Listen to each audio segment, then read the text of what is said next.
Hi.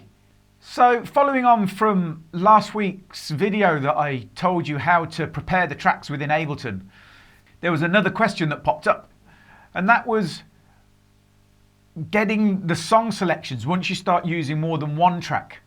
Some people mentioned that they've managed to do it so the computer can reset all their modules, their multipads and their drum brains, etc. And some people said that they were struggling to get the multipad or their controller, whatever they were using, to send the information to choose the track within Ableton. So here's another question that someone's asked that I'm more than happy to answer. If you've been watching, as you know, I'm using the Yamaha DTX 12M. There's a few things that you need to make sure of. Obviously, you've got to make sure your USB or your MIDI is being received by the program first of all. But also in the program, you have to make sure that the remote is on. I should have said this last time. When you're using a multipad or a controller to control the program using a MIDI map, it knows when you enter the MIDI map page, it knows that it's sending that information. Therefore, you have to tell it that you want it to be controlled remotely. You do that in the preferences within the MIDI page. So let's shoot over to the computer real quick. You go into preferences and you go into MIDI, which I have here. Now I'm using the Yamaha DTX Multi 12, which obviously is here. And here you've got three options: track, sync and remote. And it's the input, and I want to make sure that remote is on, which it is. That means that when I go into the MIDI map page, it's going to be able to see any of the MIDI triggers that I hit. You also have to remember that once you start playing with MIDI notes in this way, you're going to have to start changing them. So you need to be able to know how to change the MIDI notes within your module. So we know that we have MIDI notes at the moment that are working for the paper cut track. I'm going to carry on using the same project so it doesn't get confusing. Now I'm going to add another track here, Chasing Cars. In fact, I've got another two tracks I've added, Chasing Cars and Everlong. I'm not going to put in the guitars, the bass. You know how to do all that stuff. It seems pointless. So let's say Chasing Cars. First of all, you have to work out what the tempo is, which I've done. And that's 104 BPM.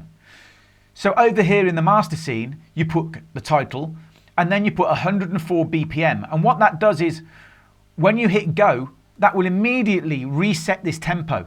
It will reset the tempo to 104 BPM. I've got the click in so you can hear the click going for this as well.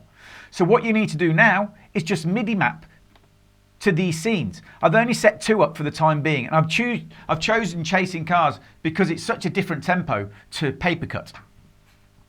So I've already set a song up called Chasing Cars on the multipad, which has got all the information in that I need to be able to send to Ableton. Okay, they're different note numbers to the Paper Cut ones. So if I then go into the MIDI map page and I highlight Chasing Cars, and as you know, I always start from the top left, and then I go down to the next one, and then we come out of that. If we go back into Paper Cut, let's say we're playing Paper Cut. We've done whatever we want to do on Paper Cut.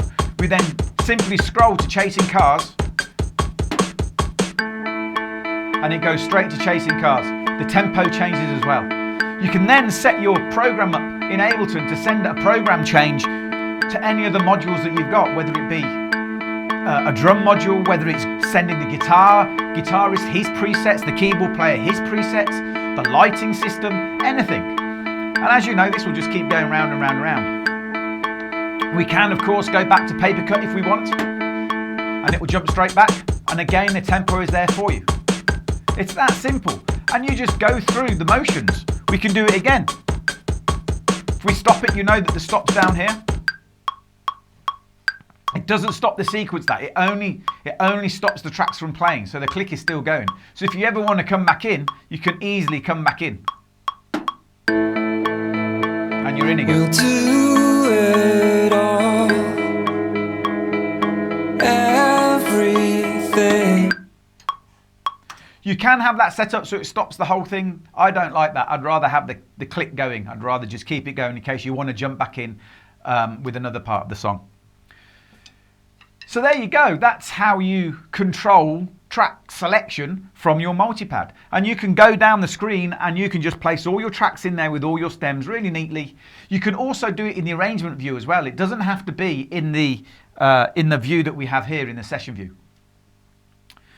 So I hope that's another little insight into how you can get backing tracks working. Not just one backing track now, you're jumping from song to song if you like.